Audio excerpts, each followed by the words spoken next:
کہ بیٹیوں کو کبھی بھی بوجھ نہیں سمجھنا۔ اگر بیٹیوں کو بوجھ سمجھنے لگے تو انسانیت ختم ہو جائے گی، انسانیت ختم ہو جائے گی۔ بیٹیوں سے پیار کرنا، بیٹیوں کو کبھی بھی بوجھ سمجھ کر انہیں گھر سے باہر نہ نکالنا۔ آج ہمارے سماج میں بیٹیوں کو بوجھ سمجھا جاتا ہے۔ کسی کے ہاں بیٹی پیدا ہوتی ہے تو کہتے ہیں کہ نحوست آ گئی ہے، تو منحوس ہے۔ بیوی کو برا کہا جاتا ہے کہ تو نے بیٹی کو جنم دیا ہے، یہ نحوست کو تو نے پیدا کیا ہے۔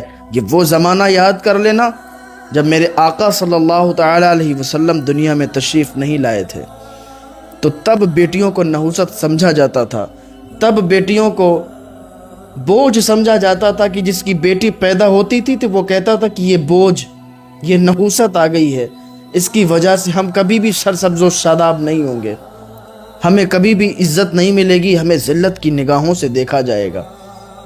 لیکن جب پیارے آقا صلی اللہ تعالی علیہ وسلم دنیا میں تشریف لائے، جب حضور پاک صلی اللہ تعالی علیہ وسلم دنیا میں تشریف لائے تو آپ نے بیٹیوں کو عزت عطا فرمائی، آپ نے بیٹیوں کو سمان دلوایا، عزت دلوائی۔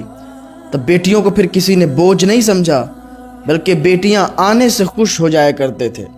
آج ہمارے سماج میں، ہمارے معاشرے میں، بلکہ ہر جگہ دیکھا جاتا ہے کہ بیٹیاں پیدا ہوتی ہیں تو پھر لوگ ان کو نحوست سمجھتے ہیں۔ آپ تو میرے آقا صلی اللہ تعالی علیہ وسلم کے ماننے والے ہیں، حضور پاک صلی اللہ تعالی علیہ وسلم کے امتی ہیں، تو پھر بوجھ کیوں سمجھنا؟ بیٹیاں تو گھر کی رونق ہوا کرتی ہیں، بیٹیاں تو گھر کی عزت ہوا کرتی ہیں، تو پھر بیٹیوں کو نحوست کیوں سمجھتے ہو؟ اور جن بیویوں سے، جن عورتوں سے بیٹیاں جنم لیتی ہیں ان کو تم نحوست سمجھتے ہو اور ان کو بوجھ سمجھتے ہو اور ان کو تم برا بھلا کہتے ہو، پریشان کرتے ہو۔ آؤ میں تمہیں ایسی ایک داستان سناتا ہوں۔ ایک پریوار میں دو میاں بیوی رہتے تھے، اور بھی لوگ تھے۔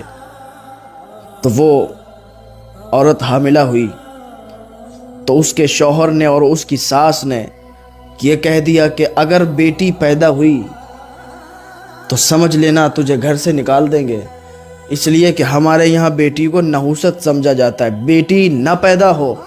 اب مجھے یہ بتائیے، اگر بیٹی پیدا ہوگی یا بیٹا پیدا ہوگا، مجھے یہ تو بتائیں، تو پھر شوہر کا کیا اختیار ہے، ساس کا کیا اختیار ہے، بیوی کا کیا اختیار ہے؟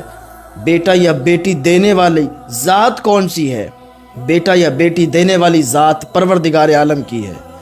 تو اگر بیٹی سے یہ کہا جائے، بیوی سے یہ کہا جائے، عورت سے یہ کہا جائے کہ تو بیٹی کو جنم نہیں دے گی، تو بیٹے کو جنم دے گی، تو یہ